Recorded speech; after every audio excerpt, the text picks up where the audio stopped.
इस जन सैलाब को धन्यवाद इसलिए क्योंकि यह जन सैलाब एक नई क्रांति के साथ इस देश को बचाने के लिए, इस देश के संविधान को बचाने के लिए आज एकजुट हुआ है।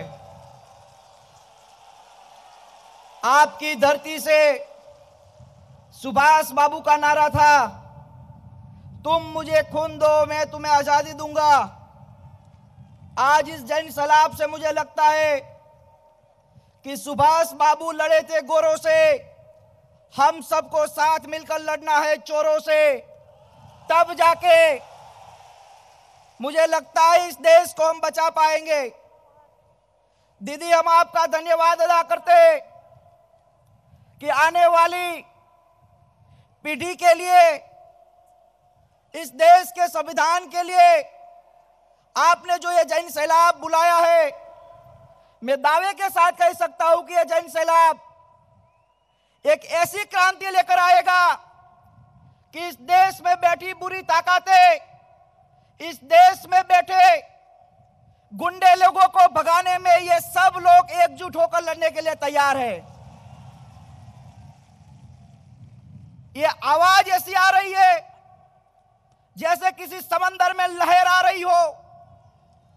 मैं ये कहूंगा कि सुभाष बाबू लड़े थे गोरों से, आप सब लोगों को दो हाथ ऊपर करके इतनी ताकत से बोलना है कि हम लड़ेंगे चोरों से। सुभाष बाबू लड़े थे गोरों से। ऐसे धीरे धीरे नहीं है, सुभाष बाबू की भूमि है। ताकत से बोलिए ताकि दिल्ली तक पहुंचे आपकी आवाज। सुभाष बाबू लड़े थे गोरों से, सुभाष बाबू लड़े थे गोरों से। धन्यवाद। मंच पर सभी हमारे महानुभाव हैं। मैं ज्यादा नहीं बोलूंगा, लेकिन जब जब दीदी ने बुलाया है, हम आपके प्रदेश में आए हैं और बार बार आएंगे आप सभी के आशीर्वाद लेने के लिए। और इस देश की आने वाली पीढ़ी और इस देश को बचाने के लिए हम सबको एकजुट होने की जरूरत है। पश्चिम बंगाल की इस जनता को, यहाँ के किसानों को, मजदूरों को और आप सभी को मैं दिल से कहता हूं, अमी तुम्हाको भालोबासी। और मंच पर उपस्थित सभी पॉलिटिकल पार्टी के सभी साथियों का यहां पर एकजुट होना, इस मंच पर आज के दिन में यहां पर उपस्थित होना, यह बहुत बड़ा मैसेज है। साथियों, ज्यादा नहीं कहेंगे, लेकिन सिर्फ इतना कहना चाहूंगा कि इस वक्त भारत, हमारा देश, हमारा मुल्क एक अनप्रेसिडेंटेड क्राइसिस से गुजर रहा है। हमारे संविधान और लोकतंत्र के ऊपर हमला है।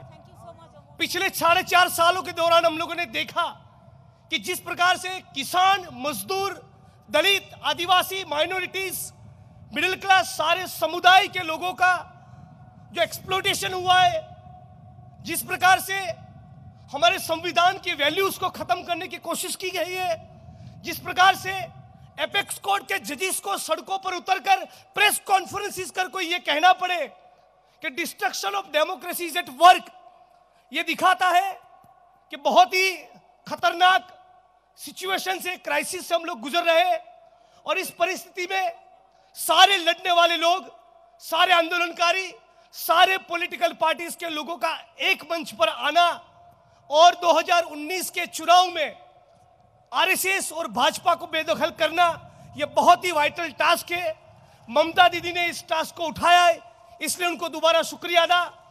और साथ में ये उम्मीद करता हूं कि जो 2 करोड़ रोजगार की डिमांड युवा वर्ग करता है, जो मोदी जी ने नहीं दिए, ये उम्मीद करता हूं कि महागठबंधन के कंपोनेंट्स जब साथ में मिलकर नई सरकार रचे, नई सरकार का निर्माण करे, तो सचमुच किसानों की आत्महत्या रुके, बेरोजगार युवाओं को रोजगार मिले, छुआछूत और मैन्युअल स्कैवेंजिंग का खात्मा हो और भीमा कोरेगांव जैसे कई केसों में दलित और दूसरे प्रगतिशील साथियों को नक्सलाइट बोल के मोदी जी की सरकार ने जेल में डाल दिया है, उन सारे साथियों की रिहाई हो, हमारा संविधान पूरे स्पिरिट में लागू हो और हमारा मुल्क एक सचमुच सेक्युलर सोशलिस्ट रिपब्लिक बने, डेमोक्रेसी बने। इसी उम्मीद के साथ मेरी बात को खत्म करता हूं। जय भीम, जय भारत, इंकलाब जिंदाबाद।